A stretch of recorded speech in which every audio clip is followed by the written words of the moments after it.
همراهان سلامت، سلام و درود. امیدوارم که حالتون خوب باشه.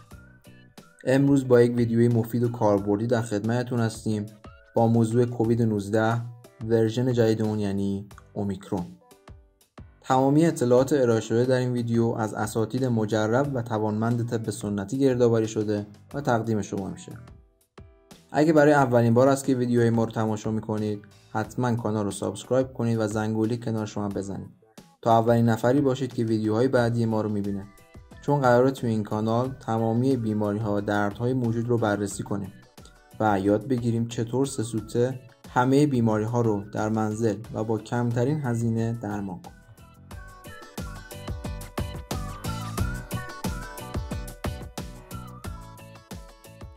خب بریم سراغ ویروس منحوس و ناخونده کرونا. قبل از درمان بیماری باید تشخیص صحیح از اون بیماری داده بشه. پس اول بریم ببینیم که کرونا چیه. ویروس کرونا دارای طبع بسیار سرد و خشکیه. خشکی حاصل از این سردی به حدی زیاده که بعضا احتمال داده میشه که از گرمی باشه. اما این موضوع به طور کلی بررسی و اثبات شده که ویروس کرونا سردی‌آوره. حالا افرادی که به اومیکرون مبتلا میشن معمولاً به دو دسته تقسیم میشن. یک، اونایی که سرفه و تب دارن. دو، اونهایی که اسهال و استفراغ هم در کنار تب و سرفه اذیتشون میکنن. اون دسته از افرادی که دچار اسهال و استفراغ میشن یعنی دستگاه گوارششون به هم ریخته و قدم اول برای درمان این افراد اینه که دستگاه گوارششون رو شستشو بدیم و پاکسازی کنیم. ابتدا باید معده شستشو داده بشه.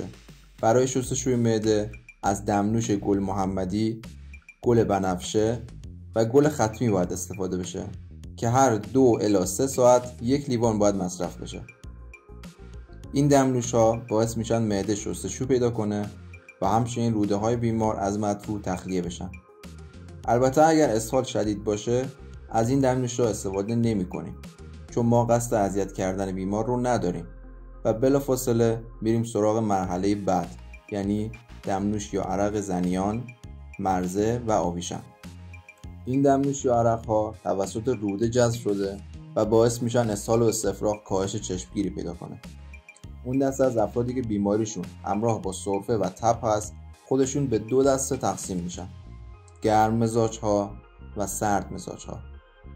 اونهایی که تب گرمی دارن باید 4 تخمه، بارهنگ، دمنوش گل بنفشه و گل ختمی مصرف کنن. شبها هم قبل خواب زیر گلوشون رو با ویکس یکم چرب کنن. اما اونایی که طبع سردی دارن باید دمنوش آویشن، مرزنجوش و زوفا استفاده کنن. بخور آب در زیر پتو برای هر دو طبع از واجبات است.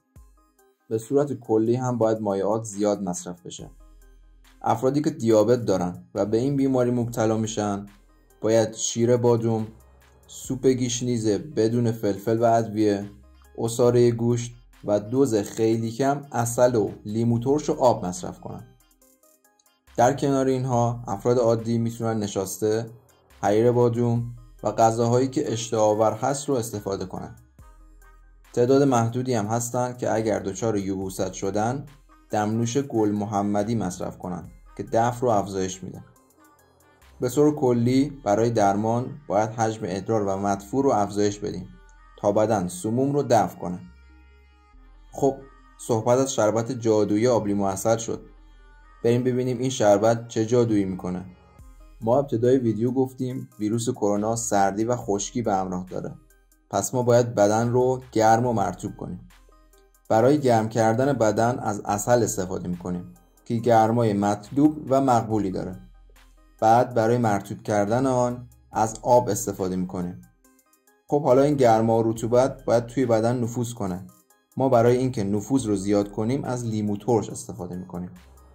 ترشیجات نفوذ بالایی دارن، اما دلیل اینکه ما لیمو ترش رو پیشنهاد میکنیم اینه که لیمو ترش دارای سردی کمیه. در مقابلش نفوذ بالایی رو هم به همراه داره. ما سرکه رو پیشنهاد ندادیم. چرا؟ چون سرکه سردی زیادی داره.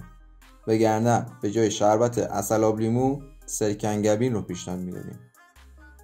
بعد از این میتونیم مقدار خیلی کمی نمک هم اضافه کنیم چون نمک نفوذ خیلی بالایی داره و سودا زدایی قوی محسوب میشه. پس مقدار کمی نمک به اندازه‌ای که شربت میل به شوری نزنه میتونید بهش اضافه کنید. حالا این معجون تکمیل شده و میتونید هر 8 ساعت 1 لیوان میل کنید. انشالله که همیشه تنتون سالم و لبتون خندون باشه. اگه از این ویدیو خوشتون اومد لایک کنید و پیشنهادتون رو برای ویدیوهای بعدی توی کامنت ها بنویسید. ما رو فراموش نکنید. ایام بکام و خدا نگهدار.